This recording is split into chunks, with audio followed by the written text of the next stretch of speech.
Okay, okay, are you interested in the soul of Antifa? I can show you a good example, mein Liebchen. And, here's how they advertise themselves.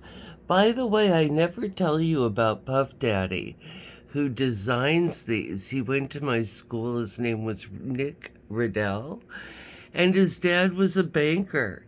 And I saw in a newspaper from Marin County, Nick Riddell, his name was in it, that he was just raising millions through banks and nonprofits to make these Burning Man things. So don't think that it might have started out with people going out in the desert, but now these things are all funded by banks.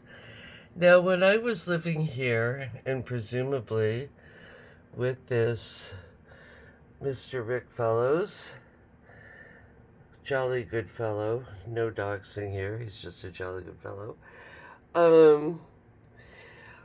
my books would turn up missing. Isn't that sad? I might have to throw it away. It's got mold on it, but I'm filming it just to show you what's going on here. It's interesting.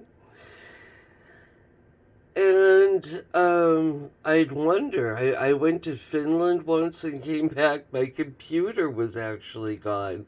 And he said, "Oh, it exploded." And I thought, well, then let me see the exploded part. Like, did it explode and then just completely, become crushed or something?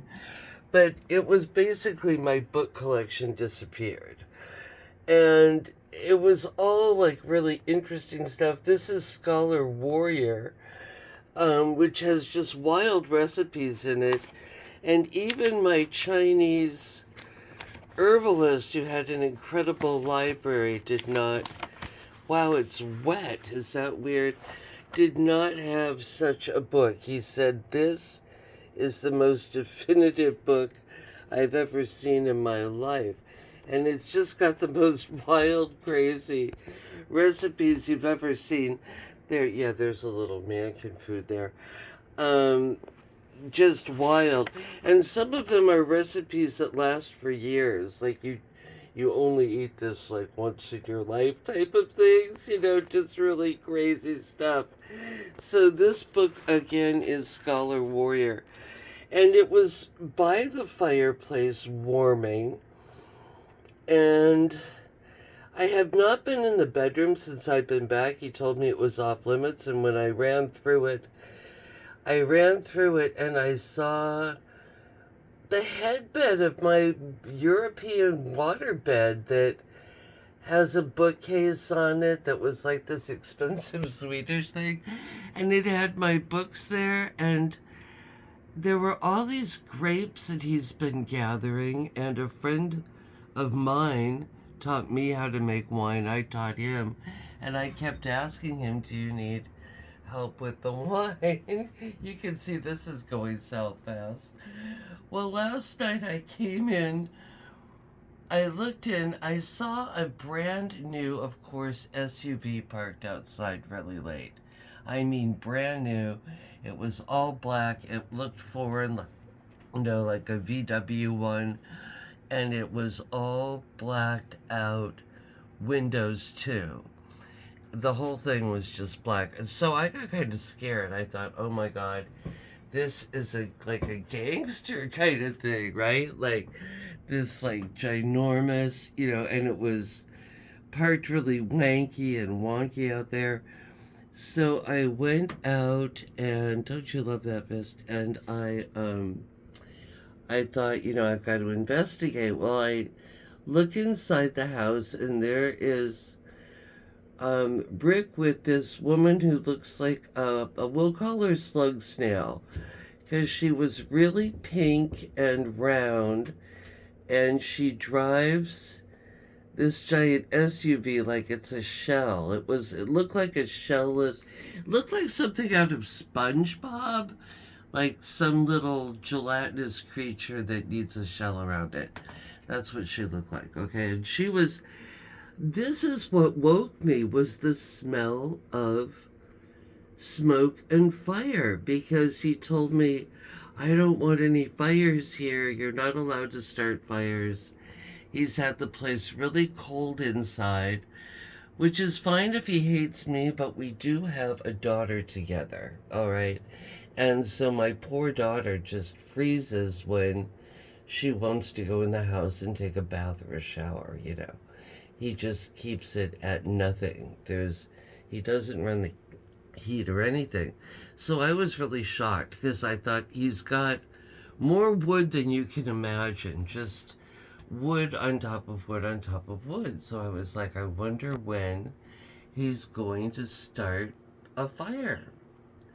You know, like, how cold does it have to get? Because I came back here in April, and believe you me, it was a frozen solid May. There was in June was even cold. And, you know, we've had some huge storms, so I just thought, wow, we've had frost and everything. So last night the fire's going. So there he is, all whispery, and it's sitting there warming up by the stove, this little piece of gelatin thing.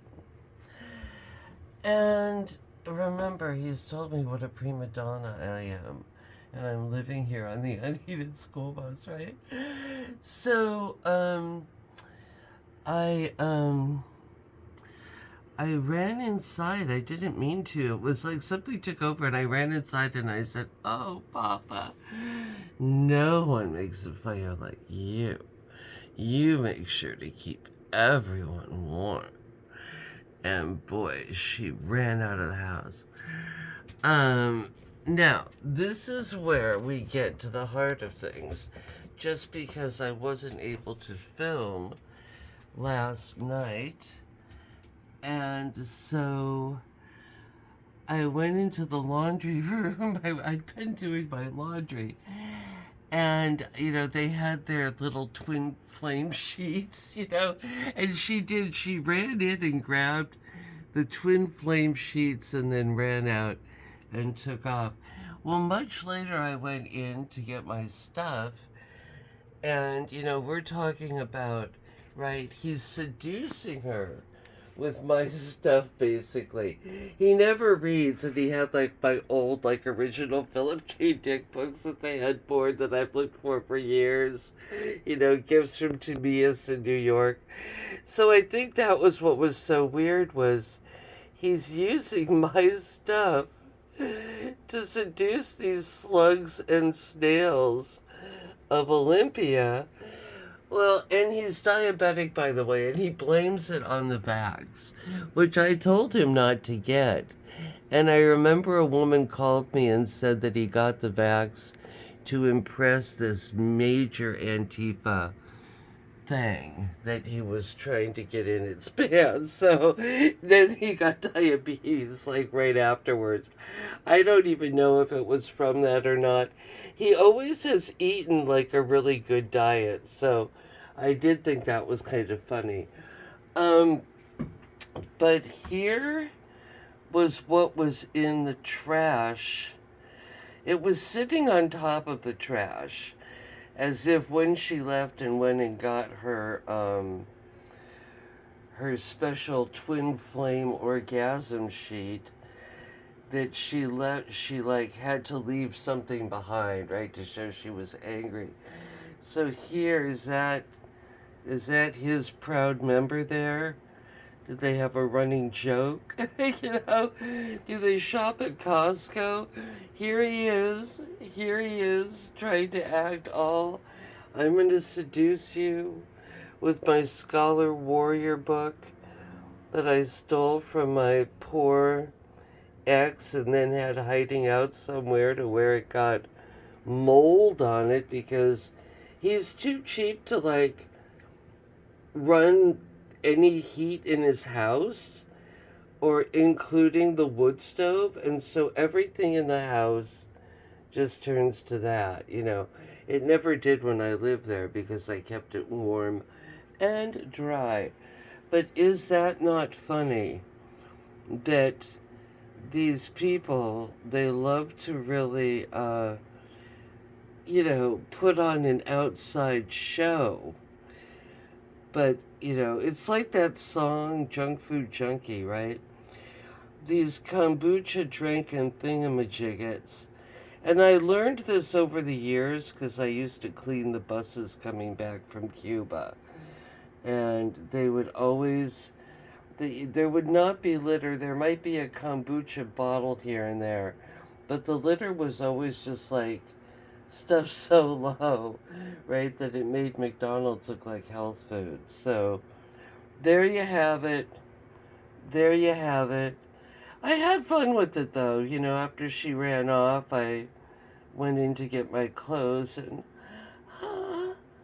yeah, that was her voice. What was her best feature, according to her, was that she had a baby voice. Don't you love those women with like gray hair who never did anything with their life? So the only, they just don't have a good feature, right? They're like fat, they look like a pig, their hair's shitty, so I'll just act like a baby. I'll just have a baby voice. And I woke up in the night because I remembered this has been a weird relationship with him because I was here and then I moved away for 20 years and came back. And I didn't remember that he was this person that everyone, like nobody wanted to date who knew him because he had a reputation for only dating women he could make cry or belittle, or who had really low self-esteem or who weren't that bright. My friend Inez, who really hates more than anything public scenes, actually had to walk over to him once and say, dude, you're out of line, because he was making some poor girl cry, because, she didn't get the concept of why, socialism wasn't viable in the U.S. in the 80s or whatever it was, And I remember I said, Inez, I can't even imagine you doing that. You're so shy and quiet, And she said he just had this woman in tears, just reduced to tears. So I think that's what happened with the other one last night. Oh my God. I guess I should just be grateful I got out of the relationship without getting AIDS or something, The truth does set you free.